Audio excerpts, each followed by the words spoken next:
नमस्कार मित्रांनो, आज आपण पाहणार आहोत गव्हर्नर द सायलेंट सेवियर या चित्रपटाचा रिव्ह्यू. हा चित्रपट 1991 मधील भारताच्या आर्थिक संकटावर आधारित असून त्या काळातील RBI गव्हर्नरने देशाला आर्थिक दिवाळखोरीच्या उंबरठ्यावरून कसे वाचवले याची कथा मांडतो. चित्रपटातील सर्वात मोठी जमेची बाजू म्हणजे मनोज बाजपेयी यांचा संयमी आणि प्रभावी अभिनय. त्यांनी गव्हर्नरची भूमिका अत्यंत विश्वासार्ह पद्धतीने साकारली आहे. त्यांच्या प्रत्येक संवादातून आणि हावभावातून परिस्थितीचे गांभीर्य जाणवते. समीक्षकांनीही त्यांच्या अभिनयाचे विशेष कौतुक केलेले आहे. दिग्दर्शक चिन्मय मांडलेकर यांनी एक महत्त्वाचा ऐतिहासिक विषय पडद्यावर आणण्याचा प्रयत्न केला आहे. चित्रपटात आर्थिक निर्णय, राजकीय दबाव आणि देशाला संकटातून बाहेर काढण्याची धडपड दाखवली आहे.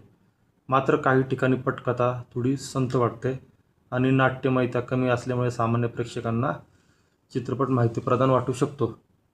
जर तुम्हाला सत्य घटनांवर आधारित इतिहास आणि अर्थकारणाशी संबंधित चित्रपट आवडत असतील तर गव्हर्नर नक्की पाहण्यासारखा आहे. पण मसाला, मनोरंजन, ॲक्शन किंवा वेगवान कथा अपेक्षित असेल तर हा चित्रपट तितका प्रभावी वाटणार नाही. हा चित्रपट प्रत्येकासाठी नाही, पण गंभीर आणि विचार करायला लावणारे सिनेमे आवडणाऱ्यांसाठी एक चांगला अनुभव ठरू शकतो. हा रिव्ह्यू आवडला असेल तर व्हिडिओला लाईक करा, चॅनल सबस्क्राईब करा आणि तुमचे मत कमेंटमध्ये नक्की सांगा. धन्यवाद. तर चित्रपट एकंदरीतच खूपच मला तरी खूप आवडला. चित्रपट ज्यावेळेस मी ट्रेलर पाहिला, मला कसं अर्थकारण जरा आवडतं आणि सत्य घटनावरील चित्रपटसुद्धा पाहायला खूप आवडतात. तर ट्रेलर पाहिल्या म्हणलं हा चित्रपट पाहायचाच.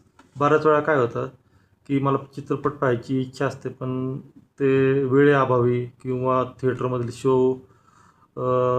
ज्या वेळेला पाहायचा आहे त्यावेळेला उपलब्ध नसल्यामुळे ते पाहायचे राहून जातात. सध्याही मला भूतम भयम किंवा आपला धमाल 4, अजून ते ओडिसी, स्पायडरमॅन असे चित्रपट पाहायचे आहेत. पण ते काय आहे की वेळ जुळून येत नाही आहे.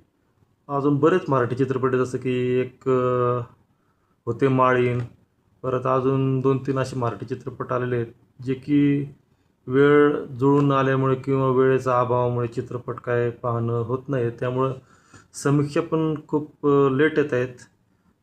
तर ठीक आहे, धन्यवाद.